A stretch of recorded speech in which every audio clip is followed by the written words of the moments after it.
This is the 5 Tech Things You Should Know About, episode number 61 for October 22nd, 2010, brought to you by Mosey.com. Geek, get you 10% off.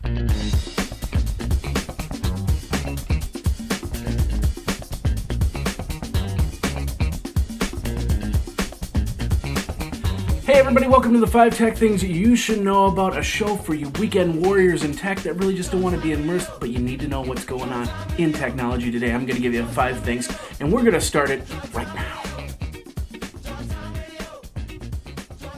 Alright, of course the big Apple event happened yesterday. Steve Jobs, not as big as an iPhone apparently, not as big as the iPad, but just as important. It's the MacBook Air. In fact, it's about this whole time. You'll get 4 events. You'll get the iPad, then you'll get the iPhone, then you'll get the iPod, and then you'll get the MacBook Air. That seems to be the schedule nowadays, unless there's a brand new thing like the Apple TV that's coming out. So there's a lot of different things that Apple does. Well, they announced a lot of cool things here at the Apple event yesterday. We're just going to run down through most of them, then we're going to talk about the MacBook Air here. First of all, we're going to talk about iLife.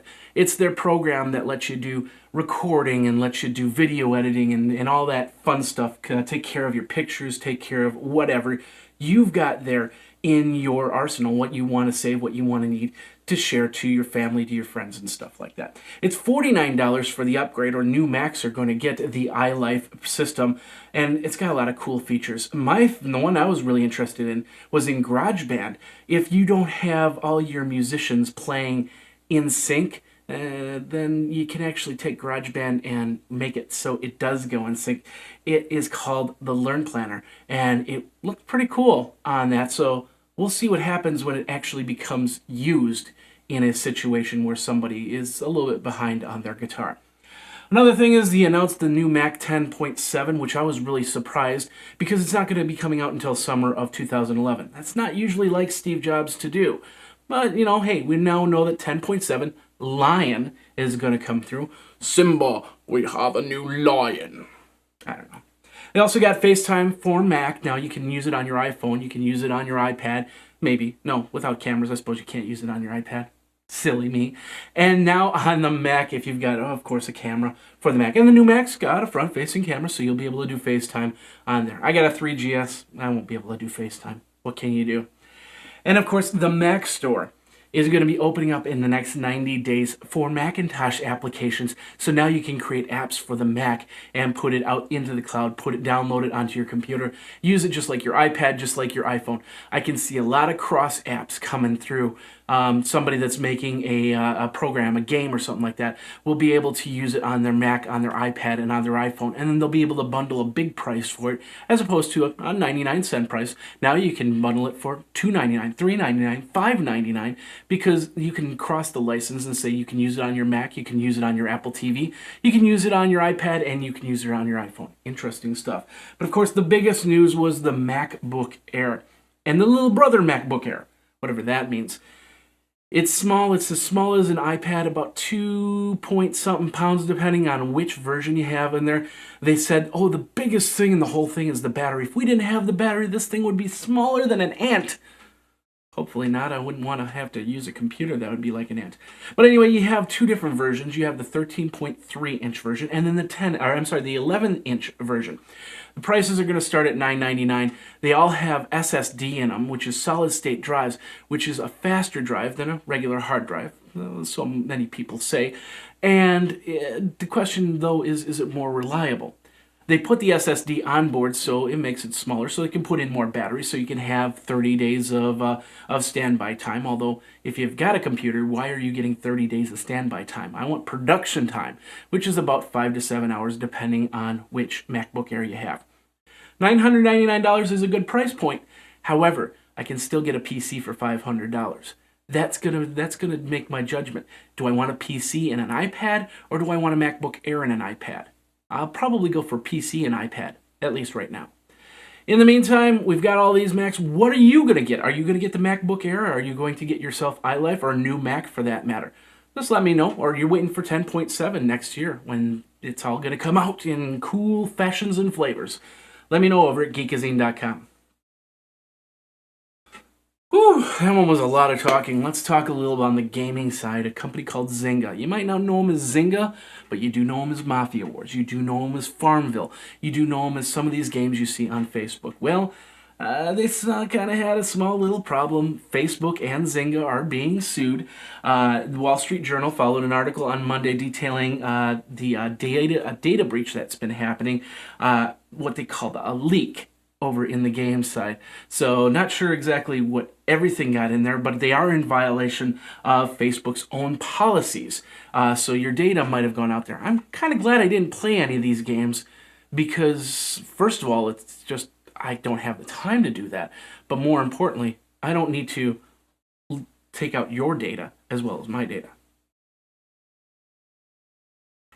All right, I went over to Blog World last week, which was great, and then I went to 4G World on Tuesday, and myself and Roger Bendel from Vioti, we did a whole bunch of video recording. One place we did visit was the FCC booth. Now, they couldn't go on camera with us and talk about the FCC and what's been going on in the spectrum nowadays, that being the analog spectrum that we just gave up for our digital TV.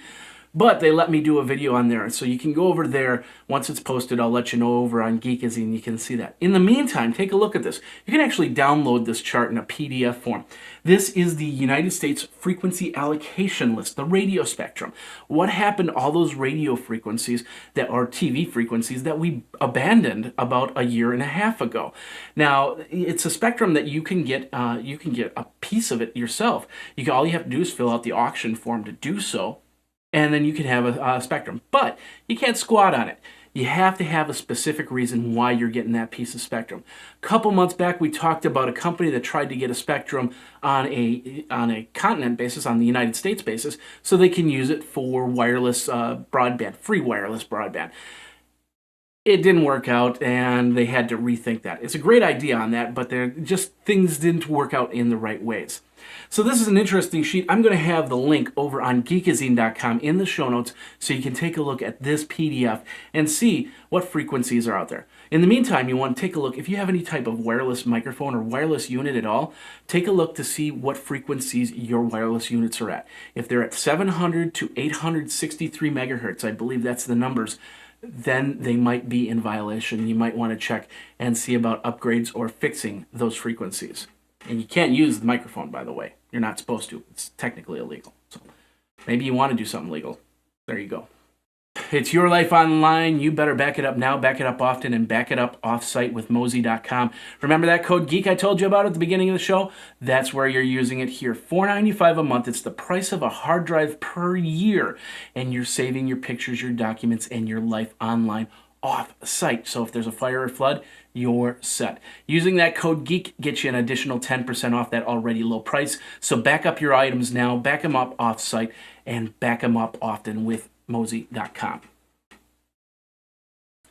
And now it's time for another episode of the Ghoulish Geekazine section, whatever you want to call this. Pumpkins. Pumpkin carving is just amazing. In fact, I carved this pumpkin myself last year. Actually, a little photoshopping, but there are some great ways to actually carve your own pumpkin. And there's a lot of geek characters out there that you can carve, like this one I saw a couple days ago, the R2-D2 pumpkin.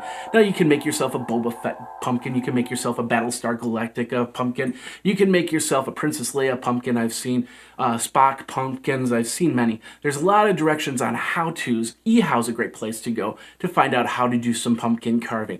But pumpkin carving is just amazing. And it's a great way for you to really spruce up the pumpkins in your front yard. So if you're into pumpkin carving, check out on some of these how-to articles. I'll list a few of them in the show notes on how to carve some pumpkins and really show it off to the neighbors.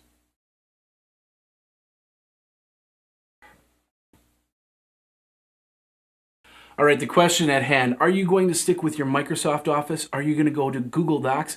Are you going to go to OpenOffice, which is going to be calling itself LibreOffice very, very soon? Or are you going to go with another program? There's many different programs out there. Well, sometimes it's all about cost. Sometimes it's all about functionality. Sometimes it's just about what you trust. Microsoft has come out with 365, Microsoft Office 365. It's a subscription model. I believe there is a free area, but if you're a business and you need to have more protective cloud area, you're going to be paying about $72 a person per year. Now, Google has Google Documents out there, which you've probably been using for free. However, if you decide to incorporate it into your business, you also have to pay a fee per person per year. So there's a business model on both ends. Then you have OpenOffice. That's going to become LibreOffice very soon. They just split away, and now they're going to rebrand it, and they're going to get it out to you. That should be open source. But once again, you want support, you want functionality, you might pay, if not OpenOffice or LibreOffice, you might pay somebody else to actually do the work for you.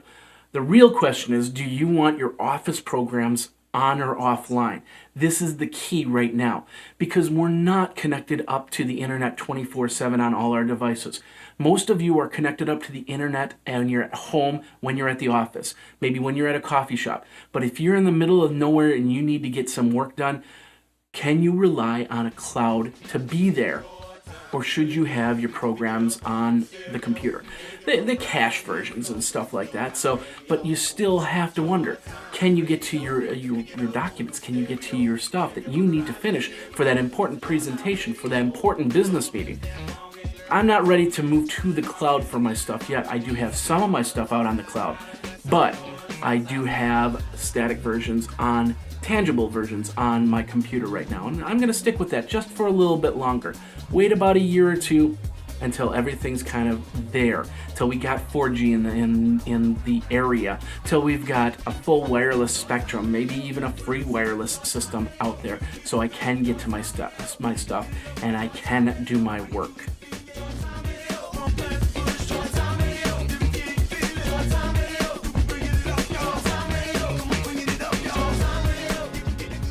And that's the 5 tech things you should know about. Hopefully you like what we did some changes here. Let me know if you liked it, if you didn't like it. 608-205-4378 or geekazine@gmail.com. If you want to comment on any of the stuff we talked about today, you can do that too.